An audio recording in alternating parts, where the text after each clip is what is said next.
The pantheon of Fire Emblem archers has many beloved characters among its members, from powerhouses like Shamir and Leon to fan favorites like Rebecca and Alchrist. But there's one archer that almost no one talks about, and when they do, it's usually about how forgettable he is or even that he sucks. But this man, I believe, is the best archer that no one ever uses, and that's Tomas from Fire Emblem 1, 3, 11, and 12. Sadly, he only appears in Book 1 of FE3. To be clear though, I'm really just talking about the FE1 and FE3 versions of the unit. He's nothing to write home about in FE12, where he's a fairly unexciting late-joining sniper, and in Shadow Dragon, the circumstances of the game are a lot less kind to him than FE1 and FE3. If you've watched this channel for long and you've seen any of the Arcanea videos, you know I love this guy because I try to make an excuse to talk about him every time I talk about Arcanea. So why does no one use this archer that I like so much? Admittedly, the biggest reason no one uses him is because nobody plays FE1 or 3 Book 1, but you should, they're fun. Still, even among people who do play these games, Tomas is a frequently overlooked unit, and it's pretty easy to see why. Tomas joins in Chapter 12 of FE1 along with Midia, Boa, Dolph, and Michelin, all of whom start in a cell with no weapons. So realistically, he doesn't actually start doing things until Chapter 13. So in Chapter 13, we have this unpromoted archer. His bases aren't particularly good, in fact they're actually kind of bad. My man has 5 speed halfway through the game. He doesn't join with a weapon, and in FE1 he doesn't even have a unique portrait, though he does get one in FE3 and FE11, which I love. He looks like an archer with some attitude now. To make matters even worse, he joins after George, a pre-promote in the same class as him, who starts off with way better stats. I asked ESPN's chief Fire Emblem analyst Stephen A. Smith what he thought about FE1 Tomas, and he told me this. Is that a trick question? This man was a bona fide scrub. He can't play. No disrespect whatsoever, but I'm sorry to tell everybody the truth. And I can't blame Stephen A. for thinking that, because what we've seen so far from Tomas does not look very good, so why do I want you to consider using this Gordon lookalike mid-game archer with 5 base speed? Well, he's got a few things going for him that aren't immediately obvious. First, after Tomas's join map, you have access to the Parthia, which is a high might bow that in FE3 also doubles the experience gain of the user. Of course, Tomas doesn't have the weapon level to use the Parthia in either FE1 or 3, but he's close enough that he can use the bow if you give him the manual found on his join map. And this isn't a huge ask because there aren't really many good units in FE1 or 3 that really want that manual. Early game units that you've been using for a while have had time to build up their weapon rank already, and mid to late joining units that are good tend to have solid base weapon ranks and growths anyway. Minerva, for example, joins with a weapon rank of 10 and a growth of 70%, so she's probably going to hit the 14 weapon rank she needs to use the Gradavis Spear before it arrives several chapters after she joins. So we can give this manual to Tomas without stressing much about it. With the Parthia, it's pretty easy for Tomas to pick up the few kills he needs to get from level 8 to level 10, especially in FE3 where the Parthia doubles EXP gain. And once he gets to 10, he can promote. The nice thing about FE1 and 3 for Tomas is that these are games that use specific class-based promotion items. So the promotion item that he wants is an Orion's Bolt, and you get one on his join chapter. If you want to spend this Orion's Bolt, it's going to have to be on an archer. This means that promoting Tomas isn't taking away a promotion item from great units like Abel, Kane, and Hardin. Instead, he's just competing with other unpromoted archer scrubs like Gordon. And once you promote him, a lot of Tomas's problems are solved, though in a slightly different way in Fire Emblem 1 compared to 3. In Fire Emblem 1, when a unit promotes, their stats just go up to the bases of the class they're promoting into. And for some units, this actually isn't great. For someone like Hardin, they might be above some of the Paladin bases by the time he promotes, so Hardin wouldn't get to see gains in those stats when he does promote into Paladin. Tomas, however, loves this promotion system because Sniper has better bases than he does. Most notably in speed, where Sniper's base speed is 14. So if we promote Tomas at level 10, he's going to gain between 7 and 9 points of speed, depending on if he hits speed on his way from level 8 to 10. Either way, we've gone from a pretty slow unit to a unit that doubles a lot of the time. And the real sauce here is that this promotion actually makes Tomas faster than base George, who only joins with 12 speed and can't promote because he's already a sniper. He'll be pretty similar to George in other stats as well, depending on how many levels George has gotten since his join time. In FE3, things are a little different because promotions give a standard bonus instead of bumping you up to class bases, but the Archer promotion is still quite good, and even better for Tomas in some ways than it was in FE1. He gains 5 speed, which is less than he gained in FE1, but he also gains a couple points of strength and a point of defense. So in this game on promotion, instead of being a faster version of George, he's likely to be a slightly slower but slightly stronger George. So basically, Tomas is going to join your army with some really bad traits that make him look pretty subpar, but I urge you to reframe your initial impression. Instead of looking at Tomas as an underleveled archer, think of him as a pre-promote that the game took out of the oven a little too early. It doesn't take much to get him going. All you have to do is preheat him with a manual and pop him back in the oven for a couple Parthia kills, and then you've got yourself a lovely dish a couple maps later. Alright, maybe that analogy got away from me a little bit there, but the point is you put a small amount of work into Tomas to get him to promotion, and suddenly he's a very solid sniper. Of course, promotion can't change the fact that Tomas is bow-locked, but that's not the worst thing in the world in FE1 and FE3. In both games, 1-2 range weapons are mostly pretty subpar. You aren't going to be enemy phase sweeping with a 20 weight, 70 hit javelin, so it's still preferable to be 1 range because there are more 1 range enemies in the game than 2 range. But being on a bow doesn't feel that bad in this game compared to something like FE7 or FE8. Additionally, FE1 has quite a few enemy wyverns, so having a unit that doesn't need a bunch of levels to 1 round 1 is something you'll be happy to have. Enemies also really like attacking Marth in these games. In FE1, you can just sort of keep Tomas close to Marth and all of the enemies will attack him instead of Tomas, and Tomas still gets to get his player phase kill every turn. FE3 also has some unique quirks that make it pretty kind to a unit like Tomas, because he really benefits from the indoor-outdoor system that's present here. In FE1, you can use your paladins and flyers on every map, and with their high move, it's easy for them to leave infantry units behind. There's no rescuing in this game, so that means on some maps there may not always be a ton for a slower unit to do in FE1, though there are often some things close to the start of a map that footlocked units can help with, or maps where your units need to split up, such as Battle of Altea, where Samson or Aaron joins.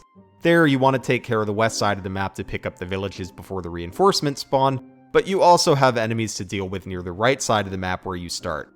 Or in Gra, Land of Sorrow, where the White Wings join, an archer can help you shoot over the wall to deal with the enemy archers that take cheap shots at Marth while he goes for the village to the northwest. Still, it's easy for infantry units to lag behind your highest move units in FE1. In FE3, though, we have indoor maps where cavaliers and flyers have to get off their mounts and thus lose their movement advantage, as well as take a statistical penalty to their combat stats.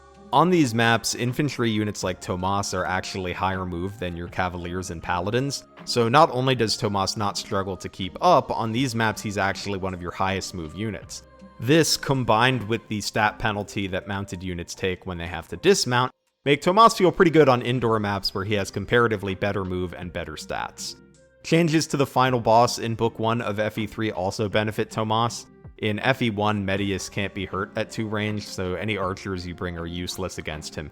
However, in FE3, Medius can be hurt at 2 range, and with your horses locked to swords and at a stat penalty because it's an indoor map, Tomas is actually a decent option for killing Medius, and his strength lead makes him a better choice for this job than George. Tomas is even a fine option for this job in 0% growths, as he can do it with a crit and some Geosphere uses. So in Fire Emblem 1 and 3, Tomas actually takes less investment than it initially appears, and becomes a sniper that can one round on player phase and even enemy phase in niche situations where you're fighting mages, archers, or javelin users. He's not exactly amazing, but I consider him around a C+ unit, just about half a tier under George. Mainly because George needs nothing to get going and comes a little bit earlier in the game, but if you like archers, Tomas is the second best one in these games, and with all the deployment slots, I think you can even get away with deploying both of them. But a little earlier, I mentioned that I really only like Tomas in FE1 and FE3 Book 1, but not in Shadow Dragon. Which might sound a little strange since Shadow Dragon is a remake of 1, so let's look at what changed from those games to 11 that makes Tomas not work as well in Shadow Dragon. First, the Parthia situation is not as favorable to Tomas as it was in the earlier games in the series. In FE1 and FE3, Tomas is just a manual away from being able to use the Parthia, and no one else really needed the manual, so it's easy for him to get it. In Shadow Dragon, we instead have the Arms Scroll, which increases weapon rank by 1, And in this game, Tomas is 2 ranks below the required A rank to wield Parthia, so giving him the arm scroll doesn't actually give him access to it. Additionally, in FE1 and FE3, while the manual wasn't that heavily competed for, in this game there's a fair amount of units that want that arm scroll. Weapon ranks can grow pretty slow in Shadow Dragon because in Shadow Dragon you build weapon rank by using weapons, unlike FE1 and 3 where you raise weapon level by leveling up and hitting your weapon level growth. And weapon ranks are also pretty important in Shadow Dragon. Getting a unit an extra weapon rank so they can start using a Rider's Bane is a big deal. And it also affects your weapon triangle advantage, where having a higher weapon rank gets you bigger weapon triangle bonuses. So it's a lot less compelling to give Tomas the arm scroll compared to the manual in FE1 and 3. So Tomas being further away from Parthia rank and being a less compelling target for the arm scroll means that he doesn't get instant access to Parthia and has a harder time getting the 2 levels that he needs before he can promote. But the manual isn't the only item Tomas is less likely to be getting in Shadow Dragon. In FE1 and 3, Tomas promoted with an Orion's Bolt, and there are only a handful of other units that could use that promotion item, and all of them are, in my opinion, worse than Tomas's, or at least not obviously better than him. So it's pretty easy for him to get that Orion's Bolt that you get in his join map. In Shadow Dragon, though, there is no Orion's Bolt. Everyone instead promotes from a Master Seal, with the one exception of Pegasus Knights, who can promote with a Master Seal, or the Elysian Whip if you use the online shop. So in the older games, Tomas wasn't promoting in place of one of your other good units, but in Shadow Dragon, if you promote Tomas, you could have used that promotion seal on anyone, and there are plenty of units better than him. So in addition to training Tomas being more difficult since he can't just get Parthia access, it's also more costly to promote him in Shadow Dragon. Lastly, Shadow Dragon has reclassing, and reclassing gives you the class bases of the class you move into. So Tomas being able to go sniper isn't really a unique thing in Shadow Dragon. Lots of units can be snipers, you just have to reclass them, which is free in Shadow Dragon. So while Tomas is better than he initially appears in his early entries, he's really not better than he appears in Shadow Dragon. He is just an underleveled unit that we can make good with resources, but who doesn't offer much unique. So while our good friend Stephen A. Smith may have been wrong about Tomas in FE1 and 3, his assessment would be correct in Shadow Dragon, where Tomas is in fact a bona fide scrub. But I really like him in those older games where he can make use of resources with very low competition, allowing him to become a contributing member of your army in just a chapter or two with a little bit of effort.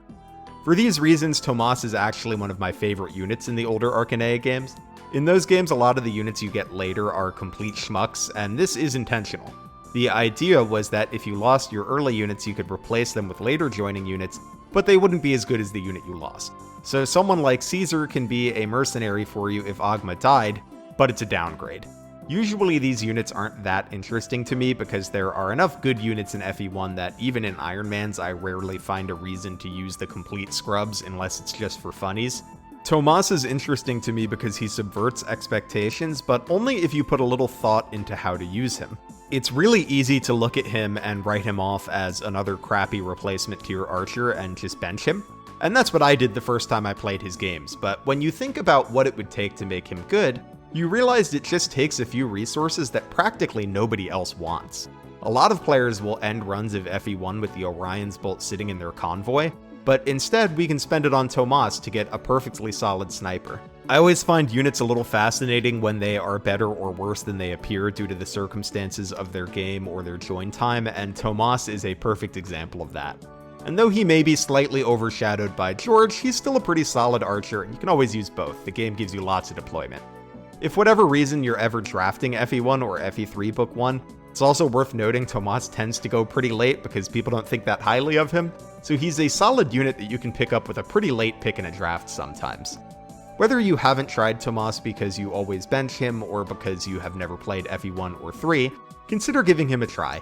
He's fun to use, and FE1 and 3 are fun to play. If you've never tried older Fire Emblem games, FE3 is a great entry point because it introduced a lot of good changes like adding visible movement ranges and combat previews.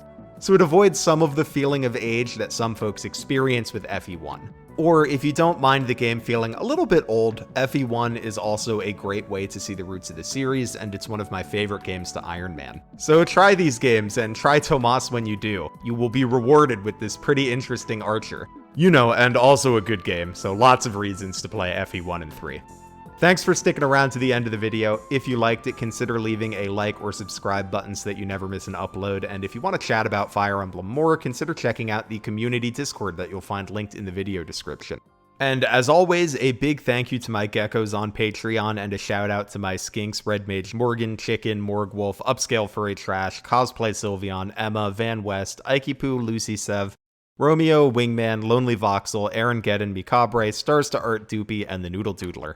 I really appreciate all of your support, and if you want to support the channel and get shoutouts in videos like this, you'll find a link in the video description. Either way, thank you for hanging out, and have yourself a lovely week.